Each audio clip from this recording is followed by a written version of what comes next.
executive session. The purpose of the session, to assess the results of the Democratic primary and regroup the black vote for the runoff. Overall, black folks stuck together. The chairman of the conference, percentages, Joe Reed, says the primary election was a banner day for the ADC. Every candidate the ADC endorsed on the state level either won or made the runoff. But there were some disappointments for ADC leaders, like the number of black votes that went to gubernatorial candidate George Wallace. Even though that Governor Wallace has claimed that blacks progressed under him, that it was reiterated today that it was done because of decisions by Judge Frank M. Johnson.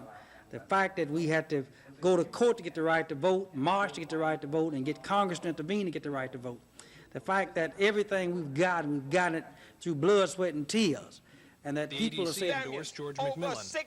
Mr. Reed says the average voter doesn't know that much about all the candidates in an election, and the ADC wants to help inform people so they can vote intelligently. While we do know there are some political groundhogs who are being paid by candidates to come into the black community to attack black folk, 90% of the black people in Alabama are not going to tolerate these political hustlers who come in, who they never see, people they do not know about, and voices on the radio telling people to attack black leaders and not to be united. So during the next couple of weeks, ADC leaders will be trying to reach those black voters in the state that they couldn't reach in time for the primary. Tom Foreman, WSFA TV News. Like most, these mothers would like to be able to ease their children's pain, but they have special cause. Some of their children have a blood disorder called sickle cell. There is no known cure for the disease. It's unpredictable and can be extremely painful. Gloria Bean's 9-year-old son has sickle cell anemia. It does affect the whole family simply because the other children having to go through tests and having to, well, we sympathize with him and it's nothing we can really do for him, and so that sort of bothers us quite a bit, not being able to do anything to help it. Mrs. Bean found some encouragement today. She listened carefully as a doctor from the University of South Alabama in Mobile talked about a new drug for sickle cell patients. Dr. Vipul Mankad is one of the researchers testing the drug Zitidel before it goes on the market. The drug already is being used successfully in Europe and Africa. But Wilsie Moss's child is too young to participate in the drug tests. When her 4-year-old complains of leg and arm pain, there's little she can do. All we can do for him is to give him, well, love, affection, and to be very understanding, and most of all, is to be patient. And news of a drug that could relieve her son's pain helps sustain Mrs. Moss's patience. Susan Silvernail, WSFA TV News.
Oh, no, not an extra feeling.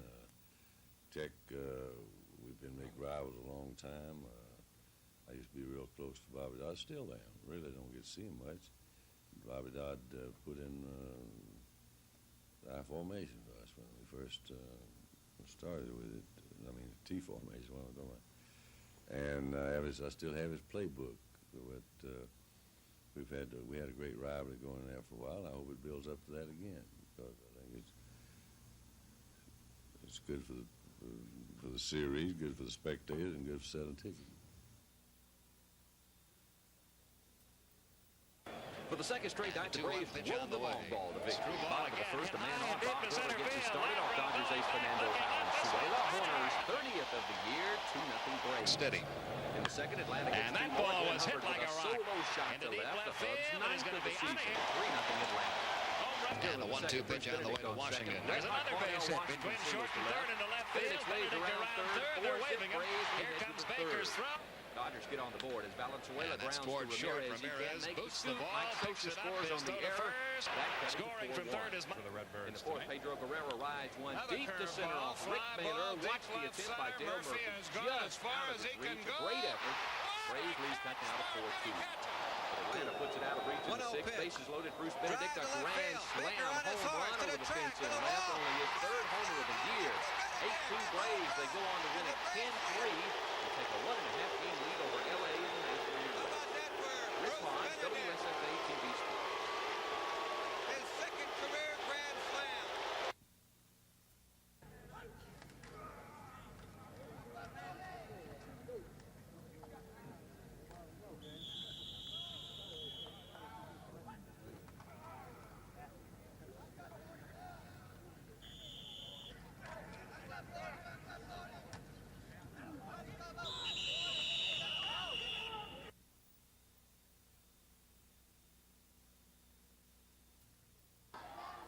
After a Lee interception in midfield in the first quarter, the Generals drive it in for a score. Fullback Terry Sanders taking it over from the 2-point after fail. 6-0 Lee, 7:32 left in the first. Generals score again on a short Carver punch. Sanders caps a 40-yard drive going in from the 2. 2 good, 14-0 lead. 9 seconds left in the first. Second half now, Lee takes the opening kickoff, drives for another. Kenny Sanders taking it over from the 5. Trying to no good. Carver gets on the board in the first play of the fourth quarter. Will Evans hits Darryl Streeter on a screen.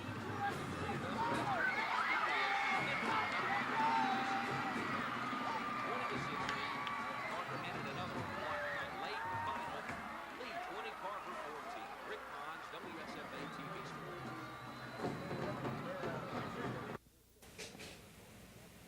Chris Everett Lloyd captured her 6th U.S. Open title with a convincing victory over Hana Mandlikova. For Chris, receiving the championship trophy was a time to be gracious in victory. On reaching the final. She's a great player. She's also very young, so she's got 10 more years to play in the circuit. Former champion Jimmy Connors and Ivan Lendl moved into the men's finals with hard-fought semifinal victories. It took Connors 4 sets to defeat Guillermo Vilas. Lendl beat John McEnroe, who had won the last 3 U.S. Open titles. They both played strong games. McEnroe didn't disappoint the crowd, giving several displays of the histrionics that have become his trademark. What's this mean? No, you didn't see it? It all came down to a tiebreaker, Lendl winning the first 2 sets, 6-4, 6-4. Then it was over, and John McEnroe was a defeated champion. Mike Moss, NBC News, New York.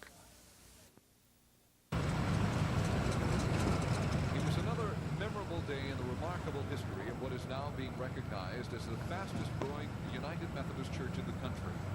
Fraser Memorial began with 8 in a tiny rented building on Montgomery's west side. Later, when members learned that interstate highway construction would wipe out much of their church community, they were told to disband. But instead, the church moved 10 miles to the east and built a small chapel in the middle of a 5-acre cotton field where the present-day church complex now membership of the church is at more than 3,200. Last year, 520 new members joined. This year, that figure is estimated to increase to 750. The new sanctuary is the largest in the city and one of the largest in the southeast. It cost $1.5 million and will seat approximately 1,800 people. Dr. John Ed Matheson, who's led the Fraser family for the past 10 years, says the semicircular design for the 6 sections of pews and the wraparound balcony allow a feeling of closeness between the congregation, the minister, and the choir. And after recounting the accomplishments of the Fraser Church, Dr. Matheson was quick to remind the members that a church's reputation must be based on Christian faith, love, and hope. I'm Bob Howell, WSFA TV News at Fraser Memorial United Methodist Church.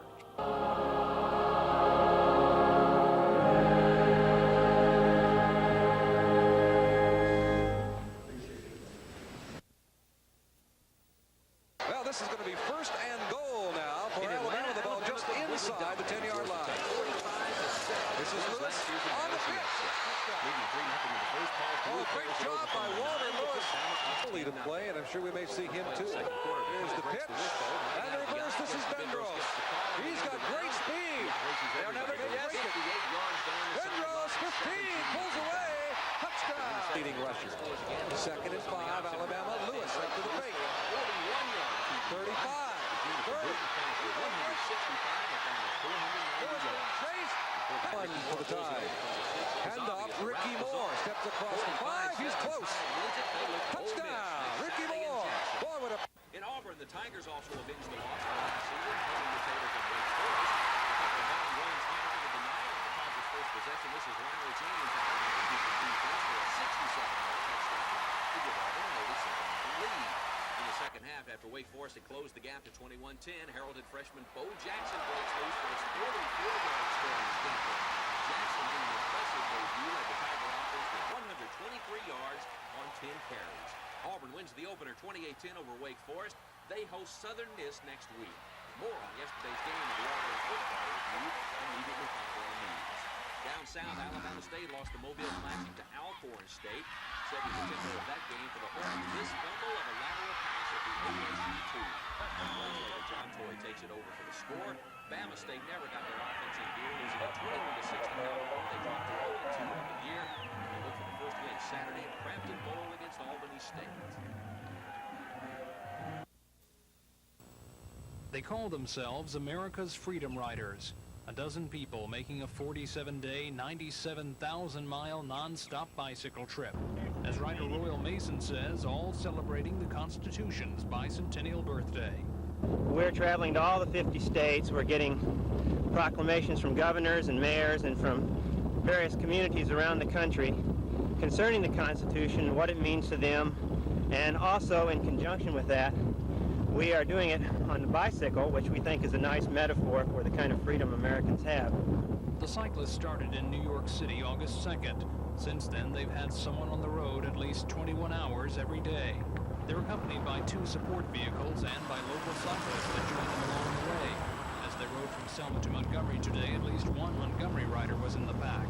And the riders say the response to the trip has been items good like everywhere. that, you know, and it's really a unique way to see America. I think that's the really unique thing about the ride, is that we're getting to meet people on a level of being Americans, you know, which is a high reality and a kind of sense of common feeling among each other that maybe just travelers don't always get. And so the community is 45 states so far. By Friday, they hope their journey will finally come to an end at the home of the nation's Constitution, the National Archives in Washington, D.C. Reporting from Highway 14, somewhere not far from Prattville, Tom Foreman, WSFA TV News. 27 RBIs those last 27 games. He drives one deep left field. Back goes Reyes. See you later. That's 28 ball games. And 31 home. Here we look at it again. Reds battle back to tie. That was a fastball. Got it up a little bit as homer of the year. Darryl mentioned earlier. Camp to be effective has to. Then with Alex Trevino on first by an error, Greg Driven down Harris the left field line. Royster may have a play running Jerry hard. Royster fails to make the catch in fair territory. Trevino scores on the third base error. being waved on in. He's going to score. In the sixth, Cincinnati takes the lead off Rick Camp. Dan Dreesen singling to right, and Milner scores for second. 3-2 Reds. Now But the Braves come from behind to win it in the bottom of the ninth. 2 outs, bases loaded. Claudell Washington with a clutch single to right. 2 runners score. Jerry Royster crossing with the game winner. The final, Braves 4, Reds 3. 2-run single in the bottom half of the ninth inning, and assures. The Tigers took the opening kickoff and drove it 83 yards in 4 plays for the first score. This one coming out with 67-yard touchdown jump by Little Riley James.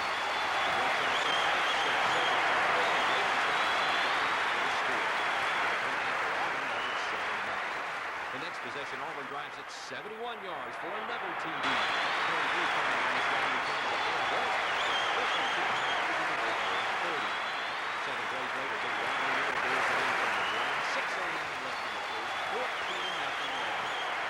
Beacon's only first 10 points came to life. 40 into the first quarter.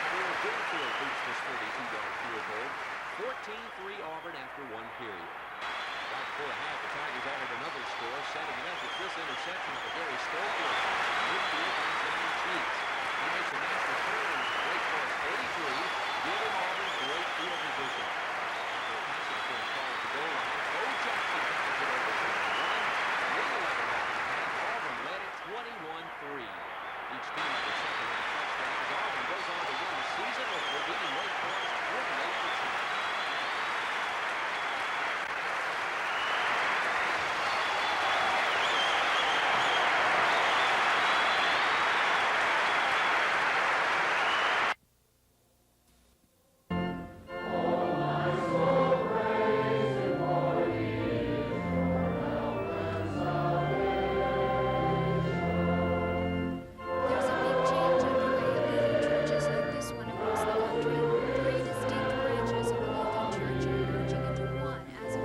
Probably the most positive things that come out of a church merger like that will be the ability to do more together than we could alone or as individual groups.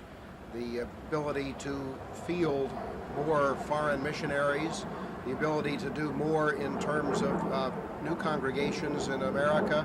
The groundwork for the union has been laid. The three branches have developed a common liturgy. But Pastor Crowler says there could be some sticky points ahead, agreeing on a pension plan for pastors. The Lutheran Church has never been united in this country. It's taken 2 centuries to come this close. Immigrants formed offshoots of the European Church all over America. Even after this consolidation, three major groups of Lutherans. Susan Silvernail, WSFA TV News.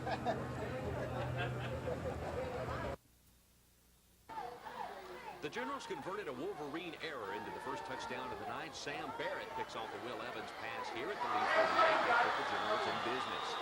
From there, Lee drove it in for the score. The big play this pass from quarterback Nathaniel Stikes. The split in Ben Harper, a 40-yard gain. A couple plays later, tailback Terry Sanders takes it in from the 2-point after fail. 6-0 Lee, 7:32. A short Carver punt gave the Generals the ball on the Wolverine 40, and Lee strikes again. Sanders taking it in on 4th and goal from the 2. And good. Lee leads it 14-0. In the second half, Generals picked up right where they left off. After taking the opening kick on Kenny, Sanders takes the pitch out, runs wide, and tiptoes into the end zone. Wolverines get on the board. First play of the fourth quarter. Evans finds Darryl Streeter on this screen pass.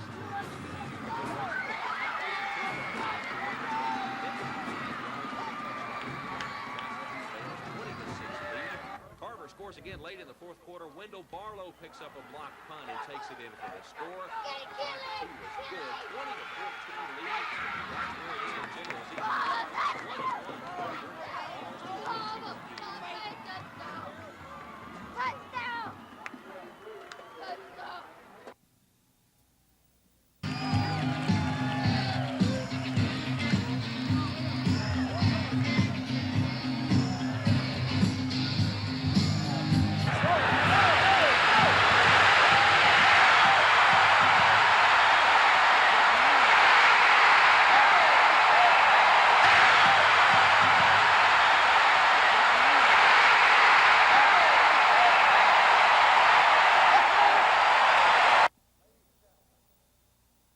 Ladies and gentlemen, our new Miss America is Deborah Sumath, Miss California.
George Wallace was unable to win the Democratic nomination for governor without a runoff, but the election results for him were good news nevertheless.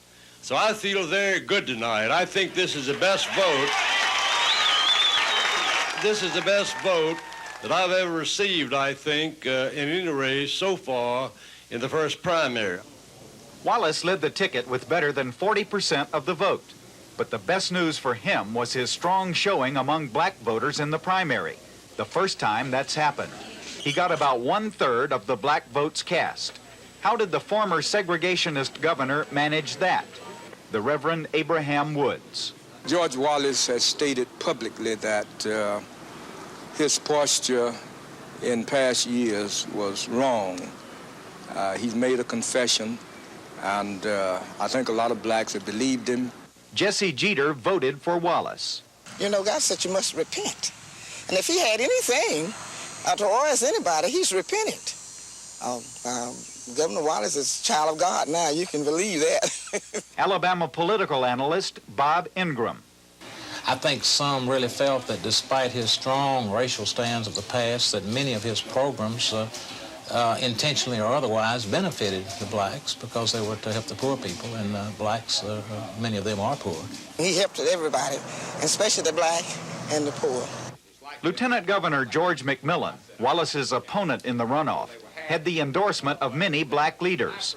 He was disappointed that Wallace got so many black votes. Many of those who cast their vote for him who were black did not know about George McMillan. What Wallace must do now is keep his newfound support among blacks and hope that will not erode his strength among rural and blue-collar voters who have been the backbone of his support in the past. If he can do that, he will be the odds-on favorite to win the runoff election on September 28th. Kenley Jones, NBC News, Montgomery, Alabama. Times surely do change.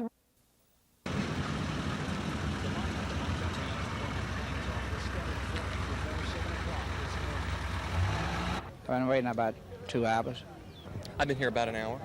The line's moving about every 5 or 10 minutes. It moves about 10 people further up. You've been out of work since? February of '82. When did your benefits run out? My benefits ran out about 2 months ago. What have you been doing in the meantime? Looking for work, trying to find a job. There were so many people trying to pick up the extra benefits from the federal government, the claims office had to use a take-a-number system. 29. 29. About 800 people were expected to pass through the office today. That's out of more than 8,000 people who may qualify for the benefits in Montgomery and several surrounding towns. The extended benefits are only for workers who've applied for benefits in the past year and who've used up all other compensation. Go ahead and take this around to one of the tables and fill in your name and address on that, okay? There's no quick relief in sight. In Montgomery, officials expect long lines like this all week, but they say it's much worse in Birmingham and Mobile, where unemployment figures are even higher. Tom Foreman, WSFA TV News.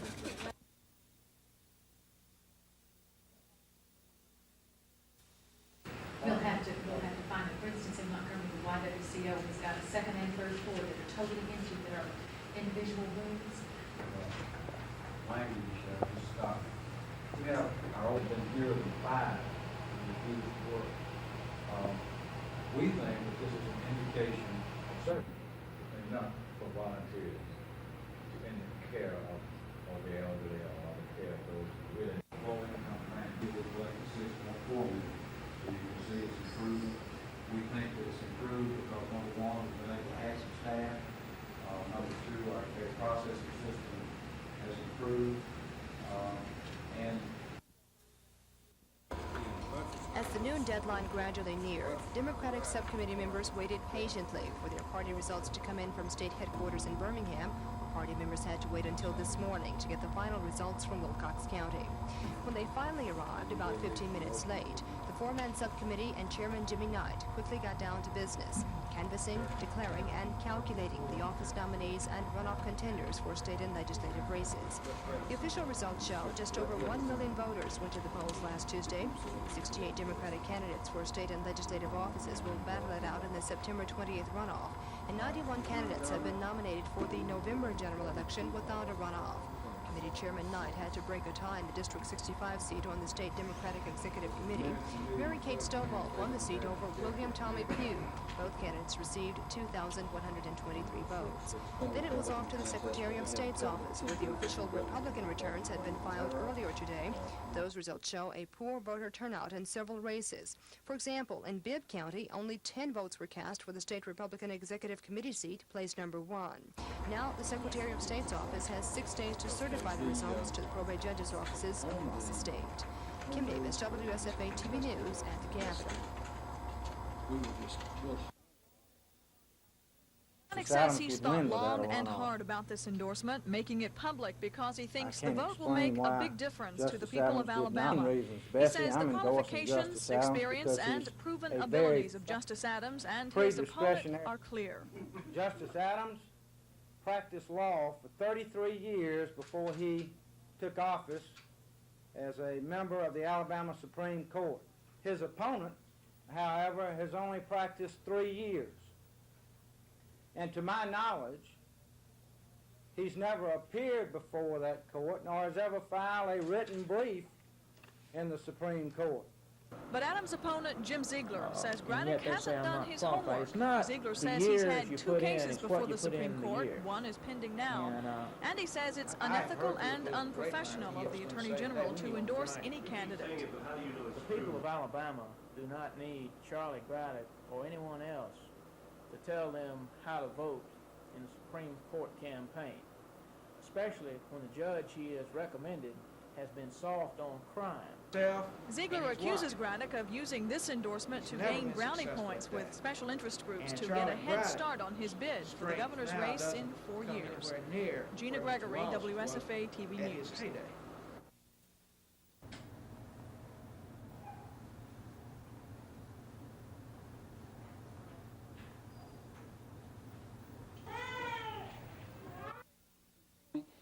We show them how to place the seat belt across, how to secure the child in the seat and then the seat in the car so that it won't bang around in the car in case of a collision.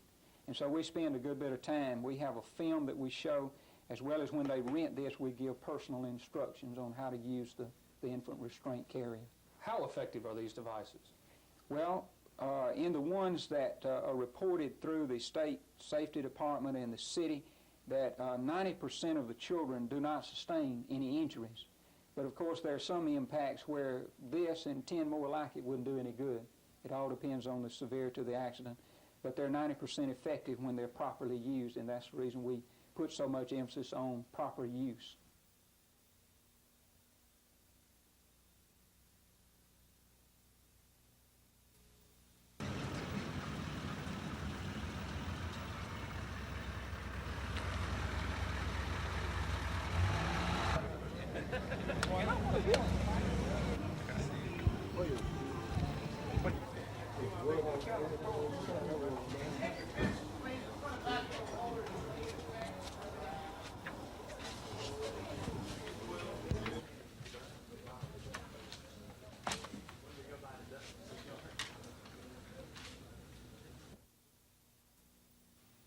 At today's briefing, Alabama President Dr. Joab Thomas told reporters the crime rate at the university has shown a decrease from 1980 to 1981. Dr. Thomas, pointing out FBI crime figures, says violent crimes on campus dropped to 5 in 1981 compared to 14 in 1980. Crimes against property were also down, 778 in 1981 compared with 811 in 1980. The data we have, though, among those who report indicate that we are as good as any and better than an awful lot of them. Yes, we're very pleased. This is one of the safest campuses anywhere. Dr. Thomas says the university is committed to doing all it can to maintain a safe environment on campus. But all steps they're taking are to no avail if people aren't aware of their individual responsibility for their own security and welfare. Officials say they hope Campus Watch Week will help raise that awareness. Mac Carmack, WSFA TV News.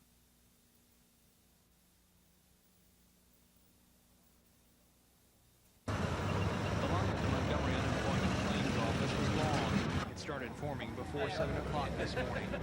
I've been here about an hour. Oh, well over an hour, about an hour and a half. How long have you been out of work? Ever since the first week in February. Of 82? 82. Yeah. When did your benefits run out? They ran out about 4 weeks ago. Yeah. You have a family? I have a wife and about 7 children. 29. 29. About 800 people were expected to try to pick up on the extra benefits from the federal government, people who've already used up all other forms of unemployment compensation and still have not found work. Number 48. 48. There are more than 8,000 people in Montgomery and surrounding towns who may qualify for the extended benefits. The numbers are even higher in Mobile and Birmingham. Even though local officials are moving the applications through as fast as they can, they don't expect the crowds to thin out until sometime next week. 50. 50. Bingo, huh? Tom Foreman, WSFA TV News. Democratic committee members arrived at the Capitol about 15 minutes past the noon deadline to complete last-minute tabulations on their election results. The four-man subcommittee and Chairman Jimmy Knight wasted no time in finalizing the returns. They didn't have to do any recalculating except for double-checking the results from Wilcox County in the governor's race. Party members say those final results didn't come in until this morning. While finalizing the returns, Committee Chairman Knight had to break a tie in a District 65 seat on the State Democratic Executive Committee. With Knight's vote, Mary